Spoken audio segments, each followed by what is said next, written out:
अस्सलाम वालेकुम रहमतुल्लाहि व बरकातुहू। अज़ान के वक्त हमें क्या क्या नहीं करना चाहिए। बहुत सारे लोगों को आप देखिएगा कि अज़ान के वक्त बात करते रहते हैं, बहुत सारे लोग मोबाइल देखते रहते हैं, और बहुत सारी औरतें तो ऐसी होती है कि सर पर दुपट्टा नहीं होता है, लेकिन जैसे ही अज़ान की आवाज़ आती है वो सर पर दुपट्टा रख लेती है। और बहुत सारी औरतें ऐसे होती हैं, उसे ख्याल ही नहीं होता है कि सर पर दुपट्टा रखा हुआ है या फिर सर से गिर गया है, वो ऐसे ही छोड़ देती है। और बहुत सारी औरतें जानबूझ करके भी सर पर दुपट्टा नहीं रखती है अज़ान के वक्त। बहुत सारे लोग खाना खा रहे होते हैं अज़ान के वक्त, और अज़ान के वक्त बहुत सारे लोग बाथरूम टॉयलेट वगैरह भी चले जाते हैं। बहुत सारे लोगों को देखिएगा वो गुस्ल करते रहते हैं। हत्तल इम्कान अज़ान के वक्त क्या क्या नहीं करना चाहिए, और अगर कोई करता है तो इसका क्या हुक्म है, शरीयत का कितना गुनाह होता है। तो आज मैं बिल्कुल इसी के बारे में आसान तरीके से बताने जा रहा हूँ। आपसे गुजारिश है कि वीडियो को मुकम्मल देख लीजिए ताकि सारी चीज़ें आपको आसानी से अच्छे से समझ में आ जाए। देखिए, सबसे पहली बात आप इसको समझिए कि जैसे अज़ान है, अज़ान क्यों दी जाती है? नमाज के लिए, यानी कि वो एक घंटी है। जैसे अज़ान हो रही है, इसका मतलब ये हो गया कि आप नमाज के लिए जाइए, नमाज की तैयारी कीजिए। अज़ान इसीलिए दी जाती है, लोगों को पुकारा जाता है, बुलाया जाता है, ठीक है। अज़ान से ज़्यादा अहमियत नमाज की है, ये आप हमेशा ख्याल रखेंगे, ठीक है।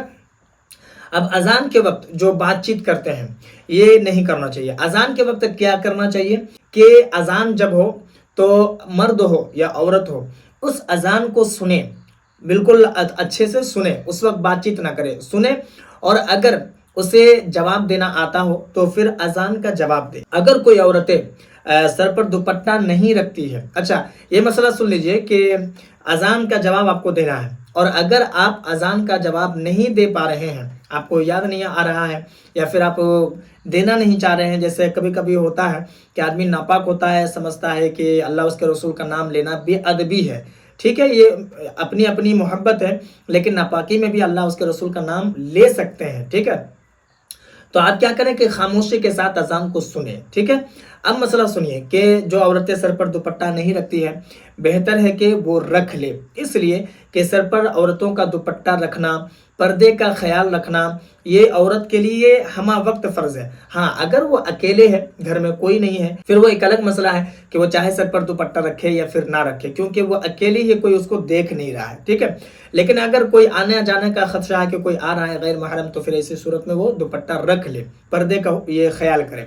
अज़ान के वक्त अगर वो सर पर दुपट्टा नहीं रखती है तो ये अज़ान के अदब के खिलाफ है, रखना चाहिए। अगर कोई बातचीत करता है तो बातचीत नहीं करना चाहिए, तो ये अज़ान के अदब के खिलाफ है, इसलिए अज़ान के वक्त बातचीत नहीं करना चाहिए। इसके अलावा मोबाइल वगैरह, कुछ भी गाना वगैरह सुनते हैं तो ये सब नहीं सुनना चाहिए। हाँ, अगर ज़रूरत है, जैसे बाथरूम जाना है, आपको टॉयलेट वगैरह जाना है और प्रेशर बहुत ज़्यादा लग गया है, तो आप जा सकते हैं। लेकिन अगर बेहतर ये है कि जब अज़ान हो तो उस वक्त काम वगैरह छोड़कर आप आसानी से सुकून से अल्लाह उसके रसूल का नाम सुने, और अगर उस वक्त कुछ करते हैं तो ये अज़ान के अदब के खिलाफ है, ठीक है। लेकिन एक बात मैं आपको ये भी बता दूं कि ऐसा नहीं कि अज़ान का आप एहतमाम कर रहे हैं, उसका अदब कर रहे हैं, और नमाज के वक्त में आप नमाज ही पढ़ने नहीं जा रहे हैं। तो अज़ान से ज़्यादा जो अहमियत है वो नमाज की है। तो अज़ान आप सुने या ना सुने, जब नमाज का वक्त हो जाए तो आप नमाज का ज़्यादा ख्याल रखें, क्योंकि नमाज अगर आप छोड़ देते हैं तो हमेशा के लिए आपके ज़िम्मे में बाकी रह जाती है। अगर आप अज़ान का जवाब नहीं देंगे, आपको कोई गुनाह नहीं होगा, लेकिन अगर आप नमाज नहीं पढ़ते हैं तो इसका गुनाह आपको ज़रूर होगा, ठीक है। मुझे उम्मीद है कि मेरी बात आपको समझ में आ गई होगी। आपके मन में अगर कोई सवाल या फिर कोई डाउट हो तो आप मुझे कमेंट पर ज़रूर बताएं, और इस वीडियो को जितना हो सके मुसलमानों में ज़रूर शेयर कर दें, और अगर नए हैं चैनल पर तो चैनल को भी ज़रूर सब्सक्राइब कर लें।